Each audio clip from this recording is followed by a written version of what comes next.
Can you imagine being denied quite possibly life-saving treatment from COVID-19? Not once, not twice, but multiple times. That's exactly what happened to former U.S. Marine, former U.S. Senate candidate Bill Salier. He is here to tell his story on how he was denied ivermectin at the Walmart pharmacy, resulted in taking ivermectin horse paste, and that was after he was denied monoclonals and other treatments prior. He took his battle from the front lines of Somalia here to the United States to try to continue to preserve our freedoms. We're also going to hear from We The Patriots USA's Brian Festa, who's going to give us an update on Bill's case, how that could set precedent for the future, and what rights you have if you find yourself in a similar situation. Freedom is non-negotiable. Mandates, free speech, cancel culture, parental rights, these are real people that have stood up for their freedoms no matter what. Welcome into Faithful Freedom with Taryn Gregson, presented by We The Patriots USA, helping everyday Americans defend their God-given rights. Bill, take us back to the beginning of how your entire story started. You came down with COVID. You weren't feeling well at all, really. Your symptoms were pretty bad. So you went to try and get some treatment, correct? Yeah, October 1st, actually, I came home, and rarely do I sit down on the couch, but I did this evening. And boy, about an hour later, I said, man, I think I'm fighting something off. Well, a couple hours after that, I was laying in bed. I mean, wow, I'm really sick. Thought maybe this is that COVID thing, so I'd better go get tested. So the next day, I headed in and got a test, and 24 hours later, we found out, yeah, I'm positive. So I was sick, but felt like, well, I can fight this off. I'm really healthy, even though I'm 53 years old, exceptionally good shape. So I wasn't real concerned about it at that point, but it continued to get worse pretty rapidly as the days went on. My wife applied through Minnesota Department of Health online.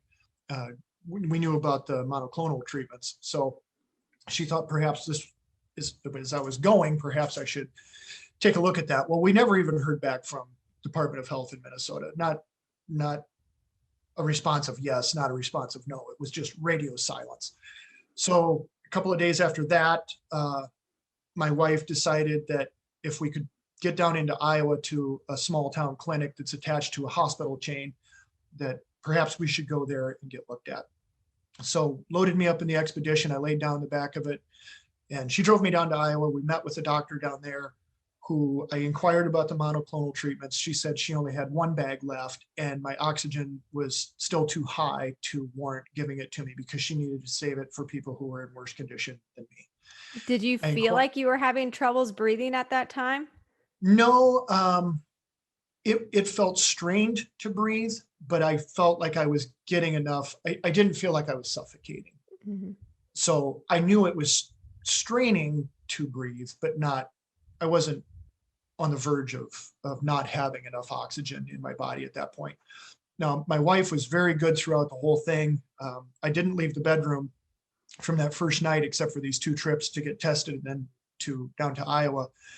But she kept coming in every couple hours, and she'd say, you have to get out of bed. You have to stand up and take 10 deep breaths really slow because we have to keep your lungs expanding. We don't want pneumonia to set in. So she'd force me to get up and take these deep breaths, and it'd wear me completely out, and I'd have to lay back down. I'd be back asleep again. So I think that part of that was wise on her part. She'd make me get up and walk around the edge of the bed, take those deep breaths, and then I'm gassed. I'm just right back down. But the answer that I got on the monoclonal was she needed to essentially triage her last bag. And then I did inquire about ivermectin at that point because it was our understanding that there had been some positive results from it. And the answer I got was, I won't prescribe that because the hospital is not prescribing ivermectin for this. Okay, so I walked back to the car, rode home, got worse that night, was worse again the next day. And by day 8 of having it, I was really in trouble. And I knew that my body was losing this battle. So I went to bed that night having prayed that, or fell asleep having prayed that God would send a miracle, because at this point, I really thought I was losing the battle. Well, Steve Dace, who is a friend of mine and has a lot of knowledge and experience through his national talk show that he runs on Blaze, intervened for us at that point. He got a hold of us and had been told that we were sick, actually through another friend, mutual friend of ours. And he stepped in and got us headed towards Dr. Molly James, who is a critical care doctor and has a lot of experience fighting this in the hospitals of New York, and she's actually based out of St. Louis. She, the next day, was online with us, and we had filled out a patient app so she would know who we are. She got on, and by this point, my wife is also getting sick. So Carla is sick with COVID at about 4 days in. I'm at about 8 days in. And she is doing better with it at that stage than what I was at day 4. And it was certainly not where I was at day 8. But Dr. James looked at us both on a teleconference, and she told Carla that she wanted her to take ivermectin and hydroxychloroquine, and that at her stage that she thought that that was going to be the turnaround for her. For me, she did not want hydroxychloroquine, but she did want kind of a cocktail of everything from, believe it or not, Pepsid to some steroids, a couple other things, and ivermectin. And there was a nebulizer in there. So she was coming at me with a stack of things. So she asked which pharmacy we would like to go to. We have a local Walmart here in our town of Albert Lea, Minnesota. And a couple hours later, my wife received a phone call from the pharmacist that he was refusing to fill the prescription. I caught the tail end of this conversation when she walked into the bedroom, and I heard her say, "You can't refuse to fill a prescription from a doctor for a patient." She said, "But he's laying here, he needs help, and I'm listening to this stuff." And she hangs up in frustration. And of course, she's very upset watching me lay there. Dr. James had said to me during it that she believed I was within 48 hours of quite probably being in the hospital, that I was in the middle of the cytokine storm, and that I was a little fuzzy-minded at this point. I was having some trouble communicating, but I could understand what she was trying to say to me, and I had thoughts of my own, but communication was difficult for me. It's not that I couldn't speak, it was that trying to set the words out that I wanted to come was a struggle, and they were coming out kind of differently. But I understood that she was pointing out that I was in trouble and I needed this, or within 48 hours, I could very well be critical and headed to the hospital. So ivermectin was prescribed to me also, along with the other things, and the pharmacist had refused this. So my wife called Dr. James. Now, this is on a Saturday. She called her, and this was getting towards evening. Dr. James called the pharmacy, and not speaking her exact words, just as she relayed it back to us, that she had told this pharmacist that it was correct and that needed to issue, and the pharmacist had refused the doctor when she called them directly. So absolutely, he was not going to issue it. And at one point, he hung up on our physician.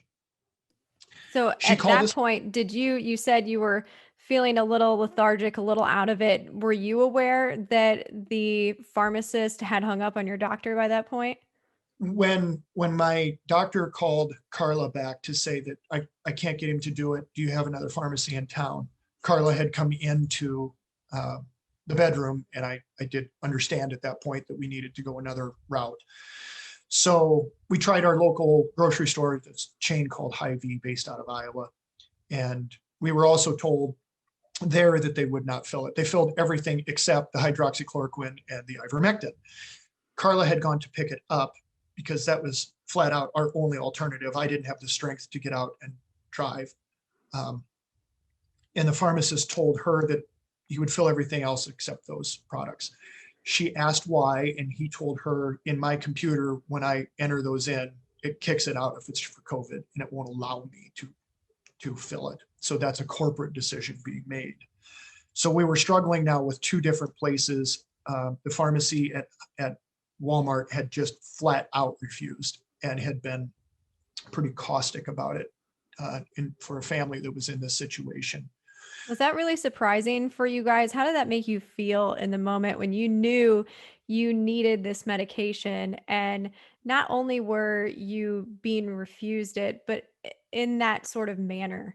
Yeah, it's scary. My wife was very scared because she's watching her husband lay there, and she knows what's going on. She knows that that's out of me, who I'm a really active guy, to not just battle my way through things. I mean, shoot, on the farm, there's frequently that I'd come down with something and you just keep on trucking and keep on working, and watching me lay there like that. She knows something is seriously wrong. And she can tell that I'm waning. I didn't tell her to the level that I was internally concerned that I was losing the battle. I was trying to troop on for the family, and I'm going to pull out of this. But inside, I'm starting to really wonder. Um, but she can tell that I'm in trouble, and it's extremely distressing for her. I was scared out of my mind. I've got a family to take care of, and although I know where my soul goes, my confidence in Christ is secure. I'm not ready to leave here yet. And so, I got a job to finish. So it's not the fear of death. It's the fear of leaving before everybody is ready for me to go. So I was scared. And at that point, the harshness of it it's rude and it's hurtful, but it's scary because you think that you're flying alone and there's no one there to help you. And so we finally had this doctor come swooping in out of nowhere when we've been trying to get help from the Department of Health. We've been trying to get help from a doctor down in Iowa. And finally, this one swoops in and says, "You're not going to the hospital. I'm going to stop this. I know what to do." And now no one will take it the rest of the way. I can't get what is supposed to stop this and help me. So it's angering, it's scary, it's fear for what is going on in my country. Why are people doing this to each other? It's confusing. The biggest part of this is, why are we doing this to each other? What motivates people to treat other human beings this way? This isn't what our nation is about. And so that is, from my viewpoint, an equally scary thing. Taking a quick break to encourage you to head over to WeThePatriotsUSA.org. This is how you can get directly involved in the fight for our freedoms. Hit the donation tab on the homepage. Your tax-deductible gift will assist this 501c3 organization working to protect religious freedom, medical freedom, parental rights, educational freedom, First and Second Amendment freedoms, and so much more. Head to WeThePatriotsUSA.org now. All right, back to our interview with Bill Salier, the former Marine who was denied ivermectin at Walmart. Hear what he had to do next. That's incredible that, like you said, people are doing that to one another, but, you're doing everything you can to get this medication because you're doing everything you can to stay out of the hospital, correct? You felt like if you were going to be admitted into the hospital that, your chances of making it were going to go down. It's a crapshoot at that point, isn't it? I mean, we all know that. Let's be honest with each other. If you go in and you end up on a ventilator, it's a crapshoot. Are you going to come out or not? And let's just be honest about this. So in the end, we're a farming community, and we went to our local farm store and we had ivermectin, the horse paste version, which the whole Joe Rogan thing had just taken place, right? Where they were ballooning, "Oh, ivermectin's a horrible thing. People are poisoning themselves on it. And Joe Rogan's out there taking vet medicines." And of course, he wasn't. And so he was able to get the human version, prescription version of what we were supposed to be getting and being refused. So in the end, we were faced with the choice: do we gamble that I can pull myself out of this? Or do we gamble that ivermectin is ivermectin, like we have been told? And so we held hands and we prayed about it, and we took the horse paste. We made the calculation change for the potency of it as it relates to body weight. We squeezed it into applesauce and down the hatch it went. And that was the only way that we were going to get it, because these pharmacies were refusing us. And just to remind our listeners, you're an ex-Marine, so you've got that fight in you, and you've also work on the farm. You have a farm, so and you work with livestock. So you have, of course, you've probably never taken ivermectin horse paste, but you have a little bit of familiarity with Sure. this scenario. Yeah. I rode horses.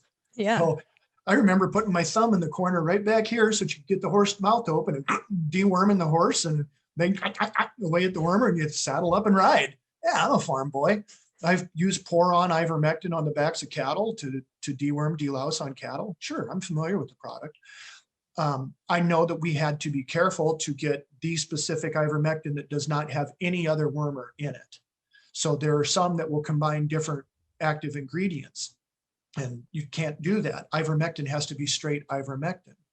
So again, we gambled on this thing, and we thought, are we making these calculations correct? But it's do we gamble on this, or do we gamble that I'm laying there and a doctor is telling me we could very well be critical in 48 hours.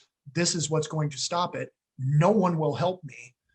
I can't get what the physician is telling me. A critical care doc is telling me I need. And so we gambled and we went with it. And the amazing thing is, Carla took it also. She was unable to get the hydroxychloroquine, so she took the ivermectin. Within 6 hours of it, she felt herself turning around. She said, it stopped declining. I'm getting better. I can feel it. And it is a feeling like you cannot describe. I can't tell you how my body felt different. I just knew I was starting to win. And with mine, it was 8 hours. So 6 hours for Carla, 8 hours for me. And we started to turn around.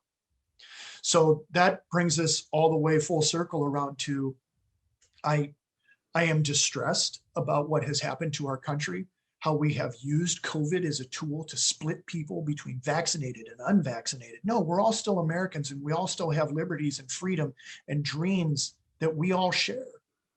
And we still have the individual ability to choose and decide what we're going to do with our own lives. And this thing started, and I was concerned about it. I never thought COVID was fake. I never bought into that. But I was concerned from the get-go when we started arbitrarily shutting down businesses.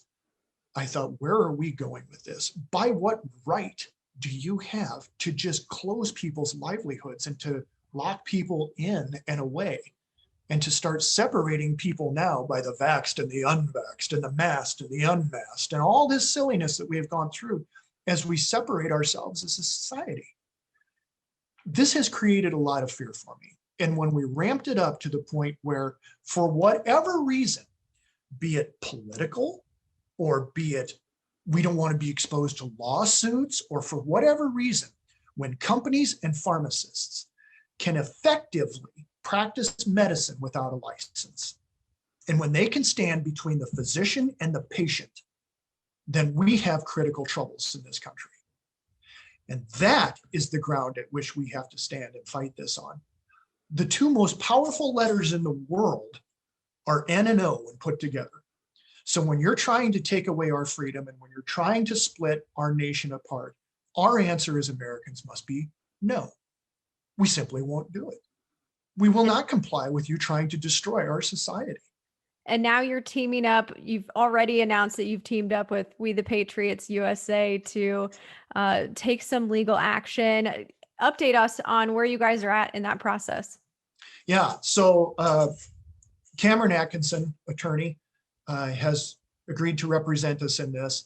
I was floored at how this all took place. So remember, October 1st, I come home and say, I might be fighting something off. And within 3.5 weeks, we're actually discussing taking a lawsuit against one of the biggest companies in our nation. And this is just mind blowing to me. So how fast does life come at you, right? Brian with We The Patriots stepped in, and to be frank, no, we can't step forward and fight a fight against Walmart. I don't have deep enough pockets to go and fight Walmart. But through his foundation with We The Patriots, and through Steve Deace letting the word out to his radio audience, and those wonderful people stepping forth with their own donations through We The Patriots, we were able to fully fund this lawsuit and start to pursue the preservation of our freedoms. Because quite frankly, my choice to take ivermectin, now we're talking the prescription version of this, if my doctor prescribes it, and the pharmacy were to fill it, it is still my choice as to whether or not I want to take it. It could lay on my counter for a month and a half and I just don't take it. It's still my choice. It's my call. It's my freedom. It's my intelligence. It's my thought for my own situation. And I'm the one who determines it, not someone else.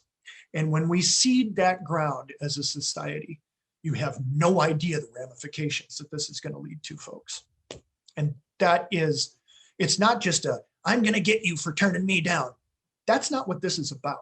They have got to come to time with this for the sake of our society and the thousands of people who have been rejected across this country. We are now effectively, thanks to Brian stepping in with this, and thanks to Steve Dace, we are now effectively the voice of all of those individuals who have had rejections from all of these different pharmacies. For whatever purpose they want, it is still not their business to interject between a physician and the patient. And the patient still has the final call, as it should be.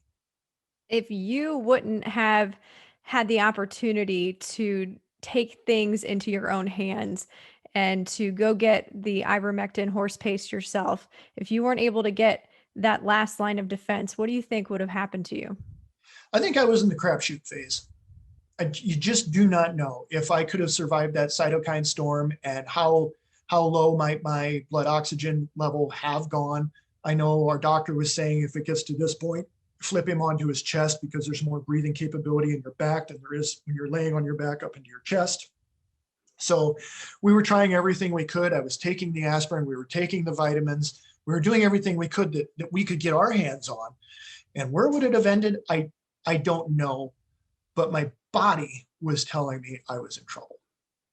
Yeah. And And unfortunately, there's so many people that, weren't able to get the treatment. And I take it that's your goal, is to help stand up for all of those that did it in the past and to set precedent for people in the future. yes, it is. And it's not just limited to this. What happens when we have the next thing that comes around that some pharmacist says, oh, I decided not to treat you for that. What are we? This is not who we are as a society. We're not splitting up hairs on political grounds or fear of lawsuits or whatever it might be. You do your job and you let people determine their own course in life. That is who we are as a society. That's what built this nation, for Pete's sake. So yes, it is for those who have already suffered this, but the main thing is for those who are yet to come.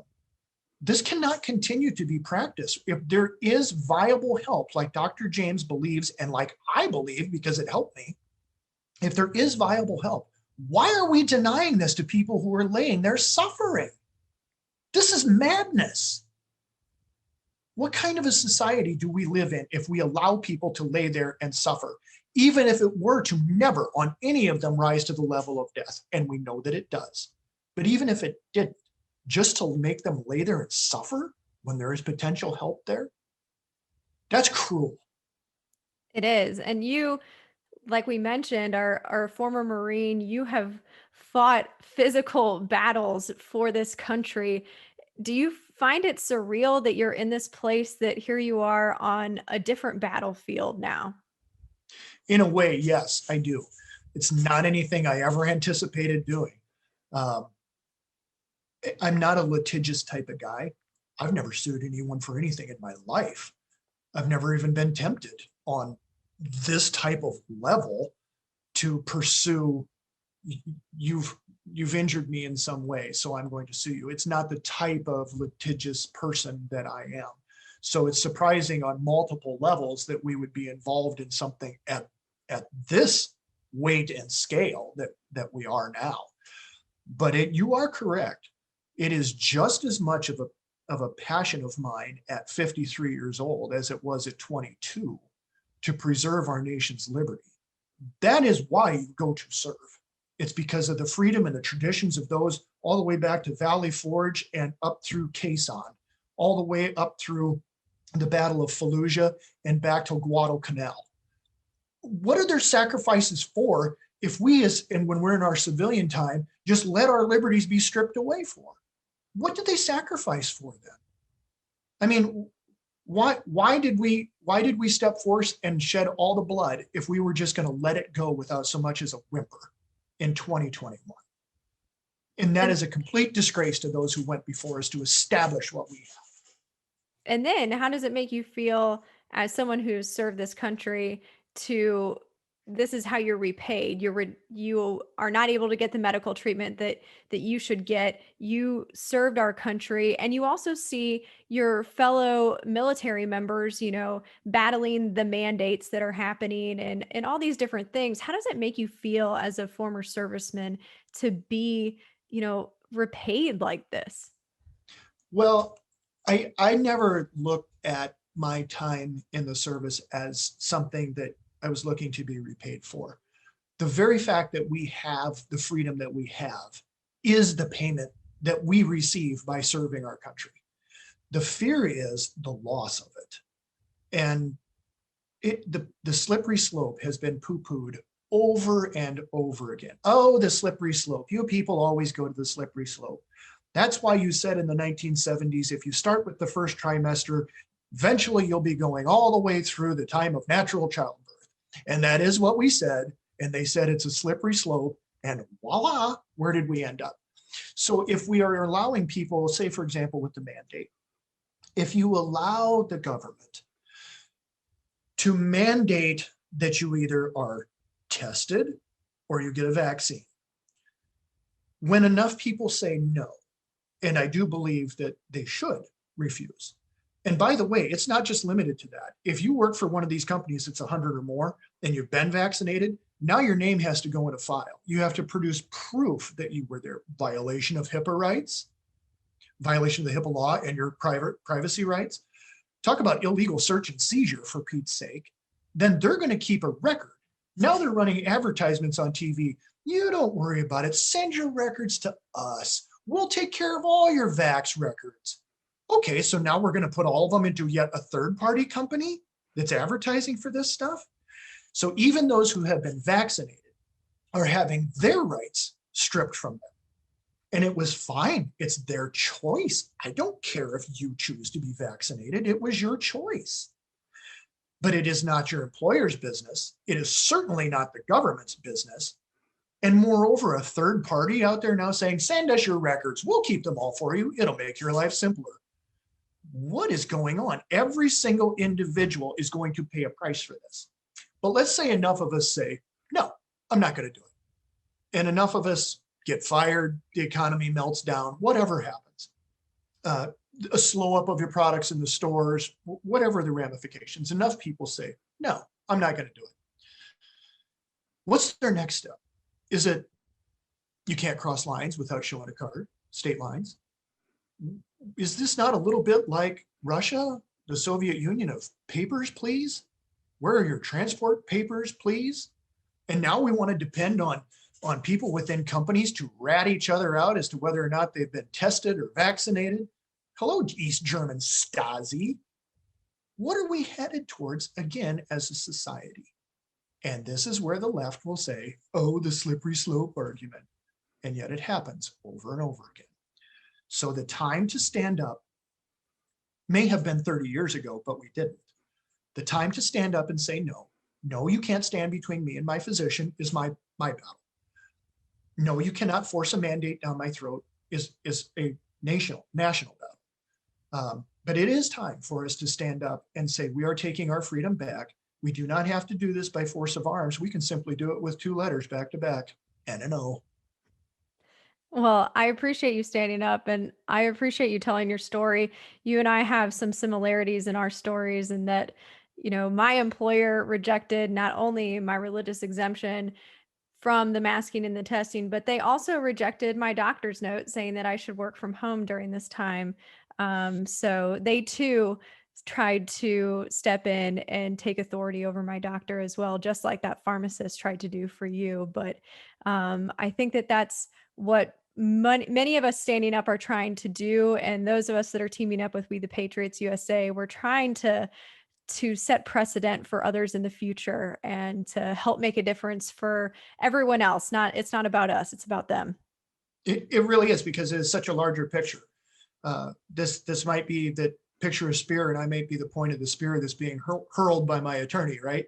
But this is about the future of our nation and what type of country are we going to have. And honestly, without Brian and We the Patriots stepping in, this fight couldn't go.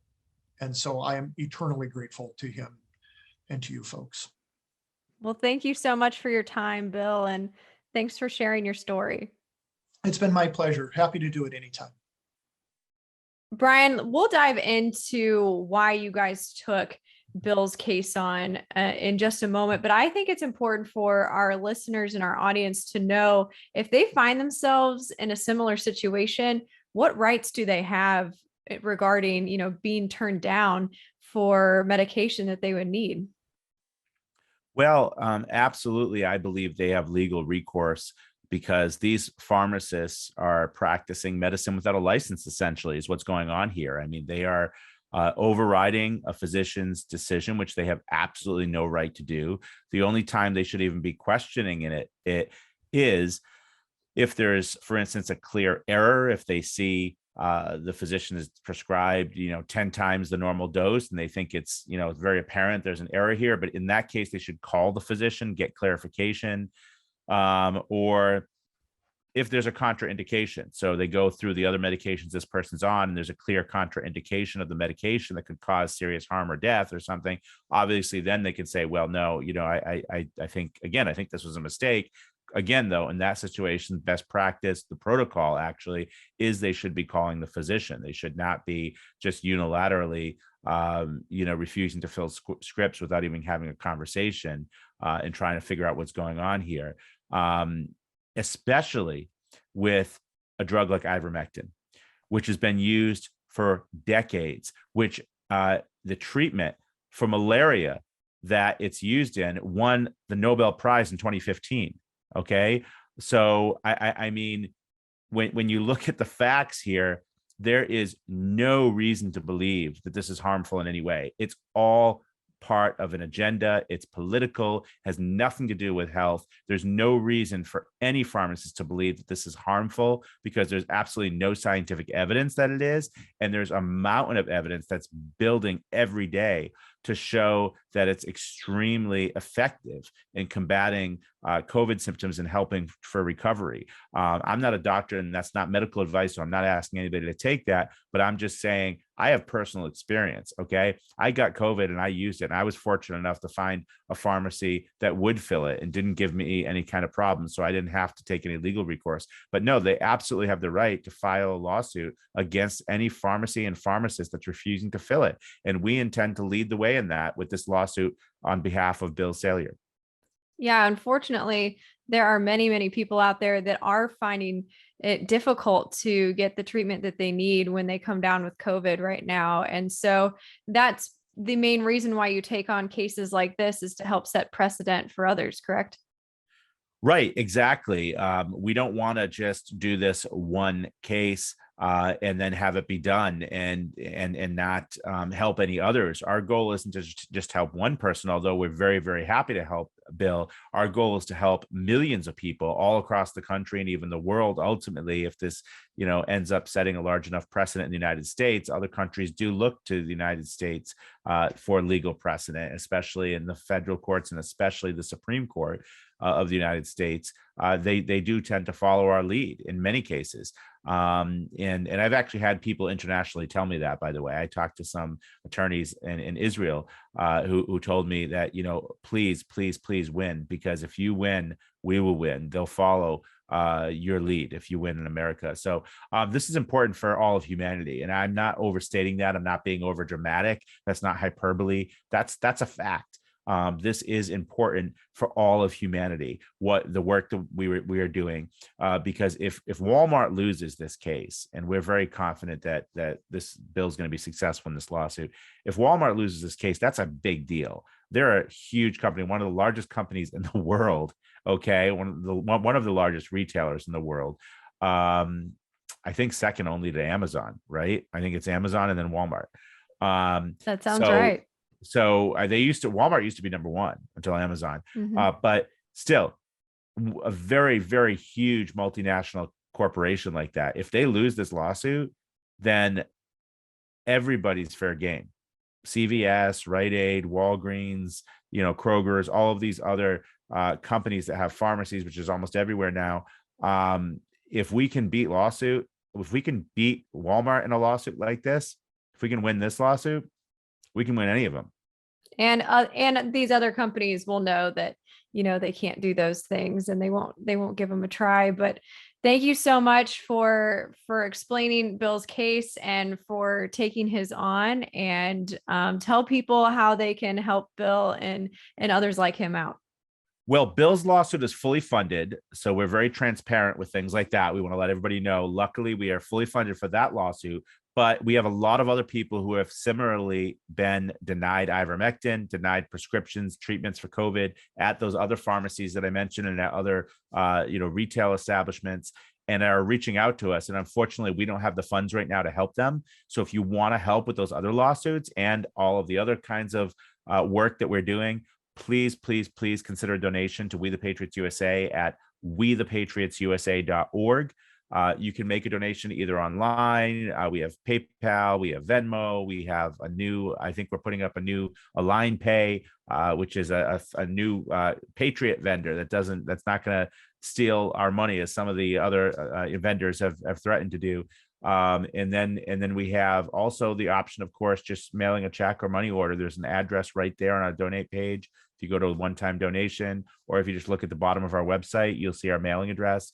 You're always welcome to mail a check or money order if you don't want to use electronic payment, and we'd be happy to accept that as well. But every little bit counts. If we can get thousands of people from across the country pitching in on this, we can fully fund all of these lawsuits and really take a stand against this, because nobody should have any control over your personal private medical decisions.